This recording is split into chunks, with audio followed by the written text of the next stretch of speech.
Mon mari a dit qu'il allait aider un ami à déménager, alors qu'en réalité, c'était son ex-petite amie. Mais j'ai envoyé ses affaires chez cette traînée, avec une note disant « Tu es toujours un bon ami ». Mon mari Paul, âgé de 35 ans, et moi, 34 ans, sommes mariés depuis 7 ans et en couple depuis 10. Nous n'avons pas d'enfants, une décision mutuelle que nous avons prise au début de notre mariage. Nous travaillons tous les deux à temps plein, moi comme kinésithérapeute, et lui comme architecte dans un cabinet. Jeudi soir, Paul a mentionné, de manière assez décontractée pendant le dîner, que son vieil ami d'université, Cri, que je ne connais pas, allait emménager dans un nouvel appartement de l'autre côté de la ville ce week-end et qu'il avait besoin d'aide. Selon Paul, Cri venait de vivre une rupture compliquée et n'avait pas beaucoup de personnes vers qui se tourner. Paul m'a dit qu'il s'était proposé pour l'aider à déménager toute la journée de samedi et de dimanche. Il a expliqué que ce serait probablement des journées longues, car Cri possédait beaucoup de meubles et qu'il passait d'une maison à un appartement, ce qui impliquait des tâches de tri et de port de charges lourdes. J'ai été un peu déçue, car d'habitude, nous passons nos week-ends ensemble, souvent à marcher dans le canyon du fleuve Columbia ou à essayer de nouveaux restaurants en centre-ville. Nous travaillons dur tous les deux pendant la semaine, alors les week-ends sont notre moment à nous. Mais j'ai compris qu'aider un ami dans le besoin, c'est important. Je lui ai donc simplement demandé s'il voulait que je vienne aussi aider Cri. Paul a rapidement refusé, affirmant qu'il n'y aurait pas assez de travail pour tout le monde et que Cri avait honte de son état après la rupture. Quelque chose dans sa réponse m'a semblé étrange. Il semblait insistant sur le fait que je ne devais pas venir, mais j'ai laissé passer. J'ai toujours essayé de ne pas être ce genre de partenaire méfiante et contrôlante, alors j'ai prévu un week-end seul, à rattraper mes lectures et peut-être appeler quelques amis pour un brunch le dimanche. Samedi matin, Paul est parti tôt et m'a envoyé quelques messages au cours de la journée avec des mises à jour comme « On travaille dur, pause pizza ». Vers 21h, il a envoyé un message disant qu'il travaillait encore, mais qu'ils avançaient bien et qu'il rentrerait probablement tard. Il n'est rentré à la maison qu'à minuit passé. Le dimanche matin a été une répétition, il est reparti tôt avec la promesse d'être de retour pour le dîner. Vers 16h, je me suis rendu compte que je n'avais plus de thé, celui que j'aime tant. J'ai donc décidé de faire un saut rapide au supermarché du quartier.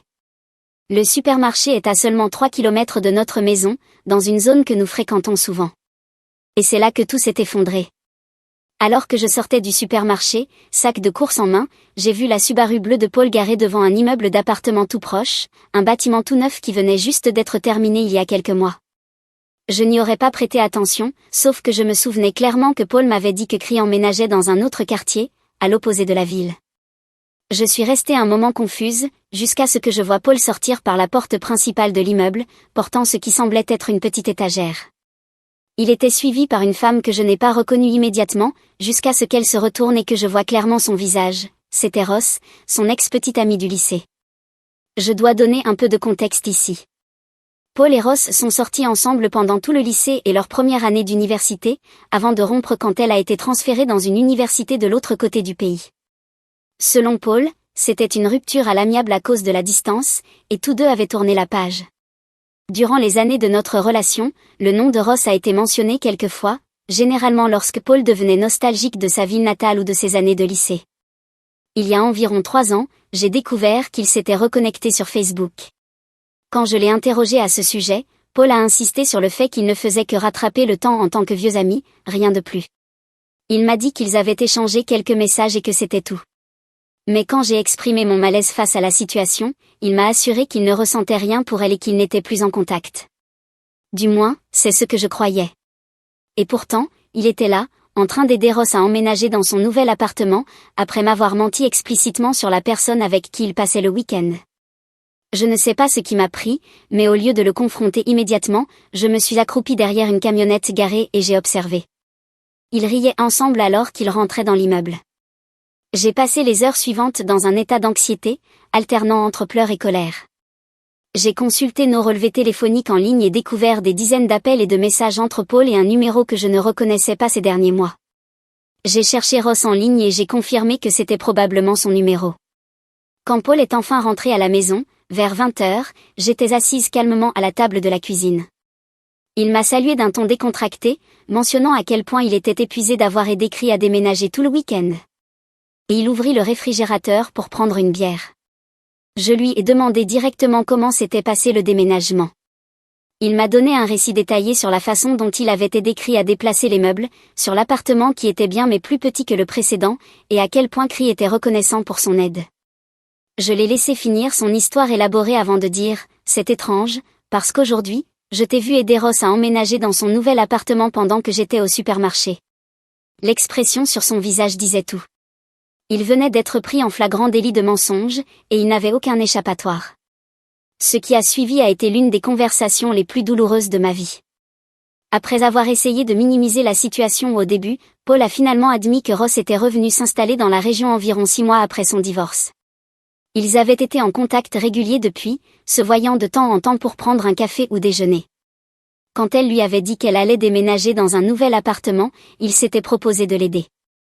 Il a juré qu'il ne s'était rien passé de romantique entre eux, et qu'il avait simplement menti parce qu'il savait que je réagirais mal en apprenant qu'il passait du temps avec elle. Je lui ai demandé s'il aurait accepté que je revoie secrètement un ex-petit ami pour l'aider, tout en lui mentant à ce sujet. Il a éludé la question en disant que ce n'était pas la même chose.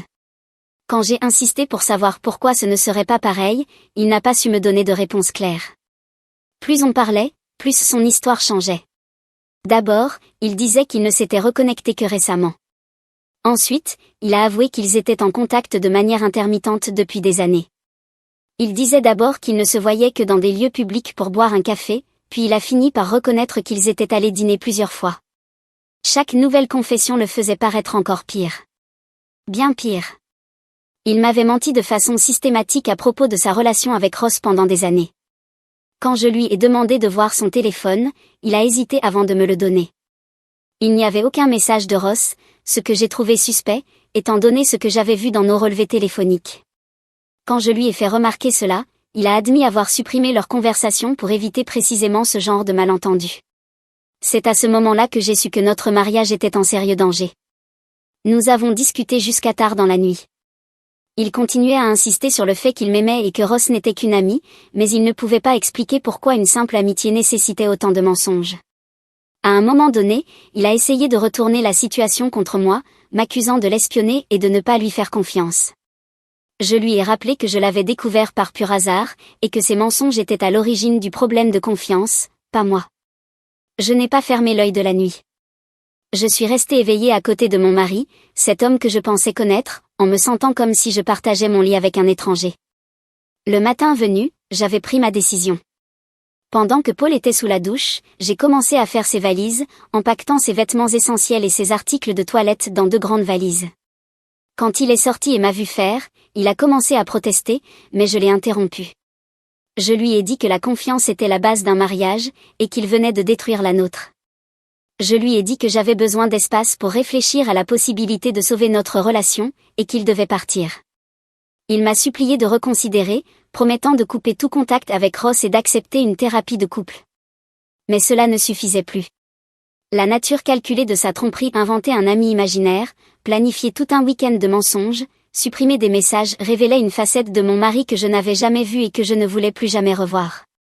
Je lui ai dit qu'il pouvait prendre ses valises et trouver un autre endroit où rester, ou bien que je partirais. Après avoir compris que je ne céderais pas, il a finalement pris ses valises et s'en est allé, disant qu'il irait chez son frère et que nous parlerions quand je me serais calmée. J'ai passé le lundi à emballer méticuleusement le reste de ses affaires, vêtements, livres, sa collection de vinyles, sa console de jeux. Tout est allé dans des cartons. Je connaissais la nouvelle adresse de Ross, que j'avais repérée dans l'immeuble. J'ai contacté une entreprise de déménagement locale et j'ai payé pour que ses affaires soient livrées à son adresse le lendemain, avec une note disant simplement « Puisque vous êtes de si bons amis, vous pouvez continuer à vous entraider. Ne me contacte que par l'intermédiaire de mon avocat. » J'ai aussi changé les serrures de notre maison, ce qui est peut-être juridiquement contestable étant donné que nous sommes tous 2 propriétaires, mais j'avais besoin de cette sensation de sécurité.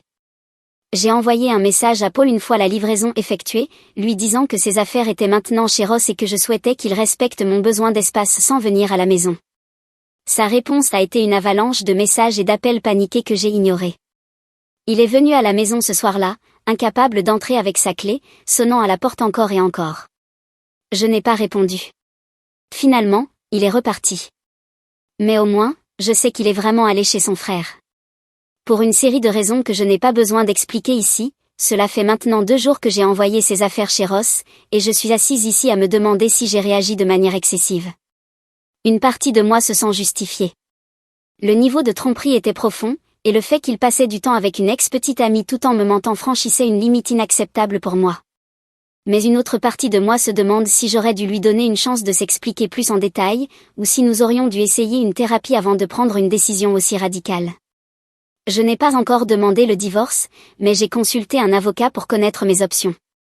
Nous vivons dans l'Oregon, un État où les biens sont partagés équitablement, ce qui signifie que nos biens matrimoniaux seraient divisés de manière juste, mais pas nécessairement égale, en cas de divorce. La maison a été achetée pendant notre mariage, avec les 2 noms sur l'acte, donc cela devra être traité. Nous avons aussi des comptes bancaires communs et des comptes de retraite qu'il faudra démêler.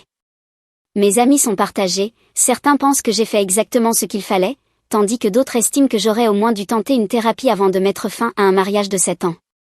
Quant à mes parents, qui adorent Paul, ils me conseillent la prudence et la réconciliation. Je suis déchirée entre ma fierté, qui refuse de pardonner une telle trahison, et mon cœur, qui aime encore l'homme que je pensais connaître. Alors Reddit, qu'auriez-vous fait à ma place? Ai-je réagi de façon excessive en emballant ces affaires et en les envoyant chez Ross? Mise à jour 1. Croyez-moi, j'ai bien lu tous les conseils de chacun, même si ces 3 derniers jours ont été très chargés pour moi. Je vous remercie pour tout ce que vous avez écrit, car il y a eu beaucoup d'approches intéressantes. J'ai particulièrement aimé ce concept que je ne connaissais pas, appelé la « vérité au compte-gouttes », ce que Paul faisait exactement, me raconter les choses petit à petit pour éviter de tout révéler d'un coup. Et comme beaucoup l'ont dit, s'il n'y avait rien de mal dans ce qu'il faisait, il n'aurait rien eu à cacher. Et ça, c'est un énorme signal d'alarme. Voici ce qui s'est passé. Le jour suivant ma publication, le frère de Paul, Mike, m'a appelé. Mike et moi nous sommes toujours bien entendus, c'est généralement quelqu'un de franc et honnête. Il m'a dit que Paul séjournait chez lui et qu'il était complètement dévasté. Paul m'avait déjà envoyé un message pour me dire qu'il était là-bas, et je le crois notamment à cause de ce que je vais vous raconter maintenant. D'après Mike, Paul lui a tout avoué, et il a estimé que je méritais de connaître toute la vérité. Voici ce que Mike m'a révélé. Paul et Ross étaient en réalité en contact régulier non pas depuis quelques mois, mais depuis des années. Ils ne s'étaient jamais complètement déconnectés après s'être retrouvés sur Facebook il y a 3 ans. Bien que Paul ait juré à son frère qu'il n'y avait jamais rien eu de physique entre eux, il a admis devant Mike qu'il y avait un lien émotionnel dans leur relation, qui allait bien au-delà d'une simple amitié. Apparemment, Ross était malheureuse dans son mariage depuis longtemps avant son divorce, et Paul était devenu son confident et son soutien émotionnel. Mike m'a dit que lorsqu'il a pressé Paul de questions sur les raisons pour lesquelles il avait gardé cette relation secrète, Paul s'est effondré et a admis qu'il aimait l'attention et le lien avec son passé. Il a dit qu'il m'aimait, qu'il aimait notre vie ensemble, mais que Ross représentait pour lui un « et si » auquel il n'arrivait pas à renoncer. Lorsque Ross est revenu s'installer à Portland, leur communication s'est intensifiée, et Paul s'est retrouvé de plus en plus tiraillé entre son engagement envers notre mariage et ses sentiments non résolus envers elle. J'ai demandé à Mike pourquoi il me racontait tout cela, et il m'a répondu que même s'il aimait son frère, il ne cautionnait pas le mensonge dans un mariage. Il pensait que je méritais de savoir la vérité complète pour pouvoir prendre une décision éclairée sur notre avenir. Il a aussi mentionné que Paul comptait tout me confesser et demander une nouvelle chance. Effectivement, plus tard dans la journée, j'ai reçu un email de Paul. J'avais ignoré ses appels et ses messages, mais là, il m'écrivait une confession complète de sa relation émotionnelle continue avec Ross. Il a reconnu que, même s'ils n'avaient pas eu de relation physique, leur lien avait franchi des limites inacceptables dans le cadre d'un mariage. Il a dit qu'il s'était convaincu que tant qu'il ne se passait rien de sexuel, il ne me trahissait pas vraiment, mais qu'il réalisait maintenant à quel point il avait tort. Il m'a aussi révélé quelque chose que j'ignorais. Ross avait exprimé le désir de raviver leur relation amoureuse après son divorce. Et bien que Paul lui ait soi-disant dit qu'il était engagé envers notre mariage, il n'avait pas coupé les ponts comme il aurait dû. À la place, il avait essayé de maintenir les 2 relations en parallèle, ce qui avait conduit au mensonge élaboré autour de l'aide à cri pour déménager. Dans son email, Paul disait qu'il avait pris contact avec un thérapeute spécialisé en thérapie de couple et en reconstruction de la confiance après une infidélité, et qu'il était prêt à tout faire pour reconstruire ce que nous avions, si j'étais d'accord pour essayer. Il m'a assuré qu'il avait dit à Ross qu'il ne pouvait plus avoir aucun contact avec elle, et qu'il avait bloqué son numéro ainsi que ses comptes sur les réseaux sociaux. Je n'ai pas répondu immédiatement à cet email, j'avais besoin de temps pour digérer cette nouvelle information et réfléchir à ce que je voulais. Le lendemain, J'ai reçu un appel. C'était Ross. Elle appelait pour s'excuser. Elle m'a dit qu'elle avait eu mon numéro via Mike. Elle m'a expliqué qu'après avoir reçu les affaires de Paul dans son appartement, ce qui, apparemment, avait causé une grande scène avec son propriétaire, elle avait réalisé l'ampleur des dégâts causés par leur relation. Elle a confirmé la plupart des éléments que Paul et Mike m'avaient révélés, que leur amitié avait franchi les limites appropriées, mais qu'il n'y avait rien eu de physique entre eux. Elle a aussi admis qu'elle espérait pouvoir se reconnecter avec lui de manière romantique après son divorce, mais qu'elle s'était sentie mal car elle pensait que notre relation allait mal. Apparemment, Paul lui avait dit que notre mariage n'était pas au beau fixe, ce qui était aussi une nouveauté pour moi, car je n'en avais aucune idée. Je n'ai pas dit grand-chose durant l'appel, j'ai surtout écouté, posant quelques questions de clarification de temps en temps. Elle semblait sincèrement désolée, mais j'ai aussi eu l'impression qu'elle essayait de se décharger un peu de sa culpabilité en m'appelant. Avant de mettre fin à la conversation, elle a promis de respecter mon mariage et de ne plus jamais recontacter Paul. Hier, j'ai finalement accepté de rencontrer Paul dans un café pour discuter en personne. Ce fut extrêmement difficile de le voir pour la première fois depuis le début de toute cette histoire. J'ai vu un véritable regret dans son regard, pas seulement de la peur d'avoir été pris ou de perdre notre mariage. Nous avons parlé pendant près de 3 heures. Il a répondu à toutes mes questions sans se mettre sur la défensive. Il a pris l'entière responsabilité de ses actes et n'a pas tenté de minimiser les dégâts qu'il avait causés. Il a admis avoir vécu dans un monde de fantasmes où il pouvait m'avoir moi, tout en profitant de la flatterie et de l'attention que lui procurait Ross. Il m'a dit qu'il avait beaucoup lu sur les infidélités émotionnelles et qu'il en avait discuté avec son thérapeute.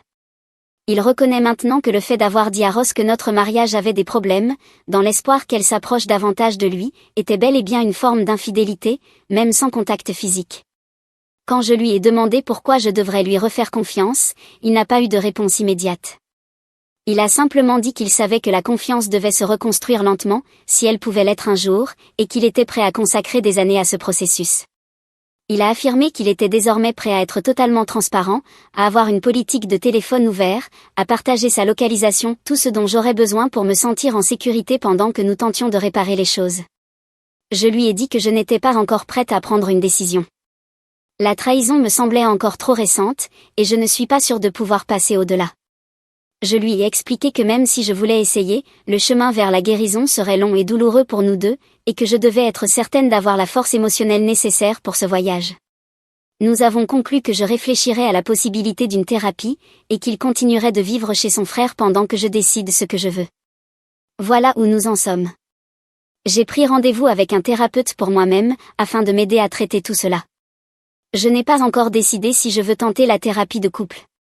Le fait qu'il ait pu entretenir cette tromperie aussi longtemps, en devenant de plus en plus habile à me mentir en face, me terrifie. Comment puis-je être sûre qu'il ne ment pas encore ?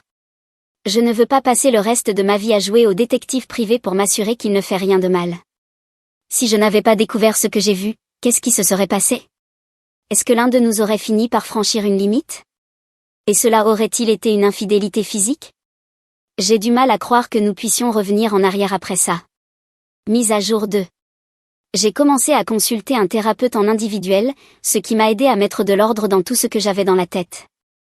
Après mûre réflexion, j'ai accepté d'assister à une séance de thérapie de couple avec Paul, simplement pour voir si cela valait la peine d'essayer encore. Une manière d'explorer toutes mes options. La séance a eu lieu hier, et elle a été à la fois éclairante et dévastatrice. La thérapeute, qui a une grande expérience en matière de reconstruction après une infidélité, a créé un espace sûr où nous pouvions nous exprimer tous les deux. Elle a commencé par poser quelques règles de base, ne pas s'interrompre, pas de réponse défensive, seulement une communication honnête. Paul a été le premier à parler. Il a réitéré ses regrets et son désir de sauver notre mariage. Il a parlé de ses propres insécurités, et de la manière dont se reconnecter avec Ross avait nourri son ego, d'une façon dont il n'avait pas pleinement conscience au départ. Il a expliqué comment un petit mensonge s'était transformé en d'autres plus grands, jusqu'à ce qu'il se retrouve à mener une double vie. Quand ce fut mon tour de parler, j'ai été surprise par la profondeur de la douleur et de la colère qui ont surgi. J'ai parlé de l'humiliation de découvrir sa trahison par hasard, des innombrables fois où il m'avait regardé dans les yeux en mentant, et de tous les doutes que j'ai maintenant. Y avait-il d'autres mensonges que je n'ai jamais découverts ? D'autres femmes ? Comment puis-je faire confiance à quoi que ce soit de ce qu'il dit aujourd'hui ? La thérapeute nous a guidés dans une discussion sur ce que signifie la confiance pour chacun de nous, et comment elle pourrait être reconstruite. Elle a été très claire en soulignant qu'elle ne pousserait pas à la réconciliation, et que rester ou partir étaient deux choix parfaitement valables après une trahison aussi grave. Elle nous a donné quelques exercices de communication à pratiquer, et a suggéré que nous passions chacun du temps à réfléchir à ce que nous voulons réellement pour notre avenir, ensemble ou séparés. Je suis sortie de cette séance émotionnellement épuisée, mais avec un peu plus de clarté.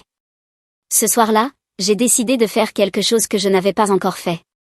Je suis entrée dans notre stockage cloud partagé, là où nous gardons des documents et des photos importants. Je ne savais même pas vraiment ce que je cherchais. Je suivais juste une intuition, celle qu'il y avait peut-être encore des choses à découvrir. Dans un dossier nommé « Projet de travail 2023 », j'ai trouvé un sous-dossier nommé « Ross ». Dedans, il y avait des dizaines de photos d'eux, prises au cours de l'année écoulée, dans des restaurants, sur des sentiers de randonnée, et même une photo d'eux à ce qui semblait être un concert, son bras passé autour de ses épaules. Rien de sexuellement explicite, mais certainement pas les rencontres occasionnelles et éparses pour un café qu'il avait décrites au départ.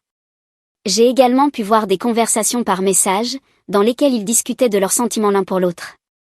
Bien qu'ils ne mentionnent jamais explicitement une relation physique, l'intimité émotionnelle était indéniable, avec des messages comme « Je ne peux pas arrêter de penser à te voir hier » ou « Personne ne me comprend comme toi ». Les dates et heures de ces photos et messages révélaient qu'ils se voyaient régulièrement pendant la période où Paul m'assurait qu'ils n'étaient que rarement en contact.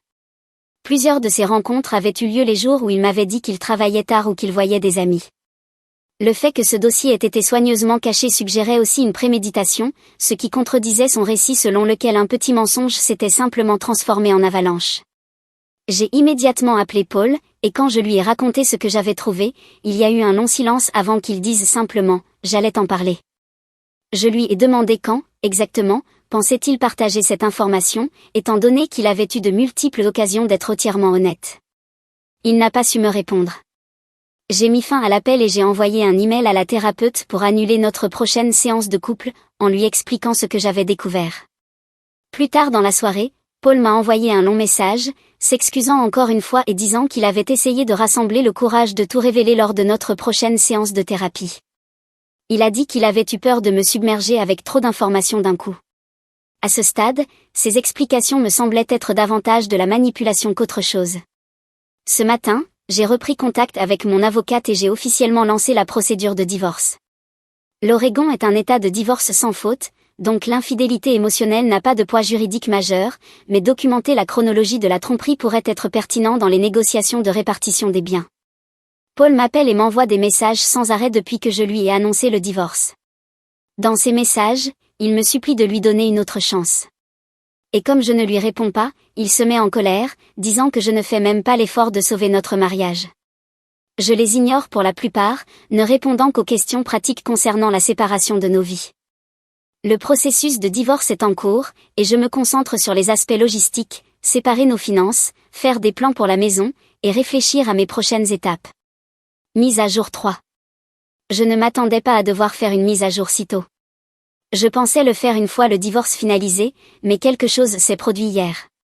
La procédure de divorce venait à peine de commencer, mon avocate avait rédigé les premiers documents, et nous devions discuter de la répartition des biens plus tard cette semaine. Paul était resté relativement silencieux ces 2 derniers jours, envoyant de temps en temps quelques messages pour me demander de reconsidérer ma décision, mais bien moins fréquemment qu'avant. Hier après-midi, je sortais de ma séance chez le thérapeute quand j'ai aperçu une voiture familière sur le parking, la Toyota rouge de Ross que j'avais vue garée devant son immeuble. Elle m'a immédiatement vue et a crié mon nom.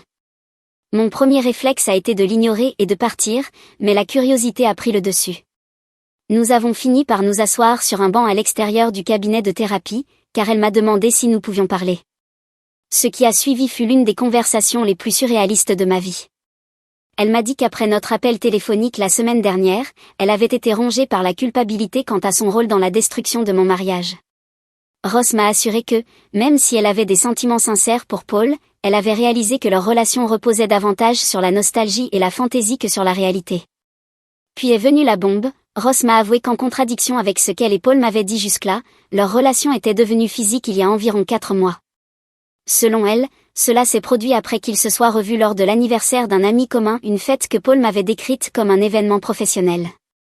Ils avaient bu, parlaient pendant des heures de leur passé, puis étaient allés chez elle. Ross a expliqué qu'après cette nuit-là, ils s'étaient revus plusieurs fois, généralement lors de ces fameuses soirées de travail, ou lorsqu'il me disait qu'il sortait avec des amis. Elle m'a montré des messages sur son téléphone confirmant ces rencontres, des messages explicites ne laissant aucun doute sur la nature de leur relation. Je lui ai demandé pourquoi elle me disait cela maintenant, étant donné que cela ne changerait pas grand-chose à la situation. Elle m'a répondu qu'après avoir reçu les affaires de Paul chez elle, et après notre conversation, il lui avait proposé de commencer une vraie relation maintenant que mon mariage semblait terminé. Mais elle avait refusé, se sentant utilisée et rejetée. En discutant avec moi, elle s'était rendue compte qu'il nous avait menti à toutes les deux. Elle savait maintenant que quand Paul lui avait dit que notre mariage était quasiment fini, qu'il attendait simplement le bon moment pour partir, il lui avait donné l'impression que nous n'étions guère plus que des colocataires. Ross s'est excusé pour son rôle dans cette liaison, mais a précisé que sa confession n'était pas purement altruiste. Elle voulait que je sache exactement qui était Paul et ce qu'il avait fait, au cas où je déciderais de lui donner une autre chance. Elle ignorait que j'avais déjà engagé une procédure de divorce. Quand je suis rentrée chez moi, j'ai transféré à Paul les captures d'écran des messages que Ross m'avait envoyés, avec un simple texto, « Y a-t-il autre chose que je devrais savoir ?» Sa réponse a été immédiate, un appel téléphonique, auquel j'ai répondu à contre-cœur. Paul était dévasté, passant de la colère contre Ross pour l'avoir trahi à des excuses désespérées envers moi. Il a confirmé que la liaison physique avait bien eu lieu comme Ross l'avait décrit, mais a affirmé que cela s'était terminé il y a plusieurs semaines, quand il avait réalisé tout ce qu'il risquait de perdre. Quand je lui ai demandé pourquoi il ne m'en avait pas parlé lors de sa soi-disant confession complète, il a répondu qu'il craignait que ce soit « la goutte de trop », celle qui rendrait la réconciliation impossible. Je pense en plaisantant que plus les vérités de Paul arrivent au compte-gouttes, plus elles sont graves. Je ne sais même plus ce que je pourrais découvrir ensuite. Par mesure de précaution, j'ai décidé de faire un test de dépistage des IST. Je ne veux pas apprendre dans quelque temps que j'ai contracté quelque chose, pour ensuite entendre Paul me dire qu'il avait eu peur que cela soit la fin définitive de notre mariage. Eh bien, j'ai des nouvelles pour toi, Paul, notre mariage est bel et bien mort et enterré. Je lui ai dit que la procédure de divorce continuerait comme prévu, et que son manque constant d'honnêteté ne faisait que confirmer que j'avais pris la bonne décision. Je lui ai aussi dit que désormais, toute communication devrait passer par nos avocats, car je ne faisais plus confiance à un mot qu'il pourrait me dire directement. Après avoir raccroché, j'ai appelé mon avocate pour l'informer de la situation. Et ce matin, j'ai reçu un email de Paul. Malgré ma demande expresse de ne me contacter que par voie légale, il m'a envoyé un long message exprimant de profonds regrets, reconnaissant qu'il avait détruit tout ce qu'il y avait de bon dans sa vie à cause de son égoïsme et de sa lâcheté. Il a écrit qu'il ne contesterait rien dans la procédure de divorce et qu'il accepterait toutes les conditions que je jugerais justes. Il a également dit qu'il allait entamer une thérapie individuelle intensive pour travailler sur ses problèmes liés à l'honnêteté et à l'engagement. Il a terminé son email en disant que, même s'il savait que notre mariage était terminé, il espérait qu'un jour, je trouverais dans mon cœur la force de lui pardonner, non pas pour lui, mais pour ma propre paix intérieure. Il a ajouté qu'il regretterait toujours d'avoir été l'imbécile qui a gâché la meilleure chose qui lui soit jamais arrivée. Je n'ai pas répondu à ce message, et je n'en ai pas l'intention. Non, je ne veux pas lui pardonner ni entretenir avec lui une relation ambiguë comme celle qu'il a eue avec Ross. Qu'il n'y pense même pas. Mais étrangement, le fait d'avoir appris la vérité sur la liaison physique m'a apporté une sorte de clôture. Je ne me demande plus si j'ai réagi de manière excessive. La situation est maintenant limpide. Et tout aussi limpide est mon chemin à suivre. Aujourd'hui, j'ai décidé d'accepter un poste temporaire dans le bureau de mon entreprise à Seattle, le temps que le divorce progresse. Cette affectation de 3 mois me donnera un peu de distance physique par rapport à cette ville et à tous les souvenirs douloureux qu'elle contient. Mon thérapeute pense que ce changement pourrait m'être bénéfique. Quant à la maison, j'ai décidé de laisser Paul racheter ma part s'il veut y rester. L'idée qu'il vive là, entouré de nos souvenirs, ne me dérange pas autant que je le pensais. En réalité, je ne veux plus vivre avec ces souvenirs. Mise à jour 4. Pour commencer, les résultats de mes analyses sont revenus négatifs, et je n'ai plus rien à craindre de ce côté-là. Je n'ai pas découvert d'autres choses concernant l'infidélité de Paul ces derniers mois, en tout cas, rien de pire que ce que je savais déjà. Seulement quelques détails supplémentaires sur sa liaison, qu'il qualifiait au départ d'émotionnelle, alors qu'en réalité, la seule chose d'émotionnel dans tout cela était la tristesse de ses mensonges, parce qu'ils étaient profondément pathétiques. J'ai finalement accepté un poste permanent après avoir passé quelques mois à Seattle, car ce changement d'air m'a vraiment fait du bien. Je continue mes séances avec ma thérapeute en visioconférence. Le divorce s'est déroulé parfaitement, du moins, autant que peut l'être un divorce. Nous avons pu tout diviser sans trop de complications, et Paul a réussi à rassembler les fonds pour racheter ma part de la maison, ce qui m'a permis de tourner la page. Quelques nouvelles de la ville, Ross a déménagé, elle aussi. Apparemment, elle a accepté un nouveau poste dans un autre État, et elle a vu cela comme une opportunité de partir. C'est comme si les deux, intérêts romantiques, de Paul avaient pris la fuite, mais je sais que dans mon cas, ce n'est pas une fuite. J'avais simplement besoin d'un nouveau départ, ailleurs. Aujourd'hui, je n'ai plus le moindre intérêt pour cet homme. Cela dit, j'ai encore de temps en temps un contact avec son frère, Mike. Et avant que quelqu'un ne le suggère, non, je ne suis pas intéressée par lui de façon romantique. Il est marié. Et contrairement à Ross, je ne serai jamais avec un homme simplement parce qu'il traverse des problèmes dans son mariage. D'ailleurs, Mike n'en a pas du tout. Il m'a simplement donné quelques nouvelles de Paul, disant qu'il était très déprimé. Apparemment, Paul consulte un professionnel régulièrement, mais il se sent quand même très mal. J'aimerais dire que c'est à cause de moi, histoire de flatter un peu mon ego déjà bien abîmé, mais nous savons tous pourquoi il est réellement triste, Paul. Lui seul. Je voulais simplement partager tout ce que je sais, ne rien garder pour moi, et utiliser aussi cette publication comme une manière de dire au revoir si c'est bien la dernière, ce qui semble être le cas.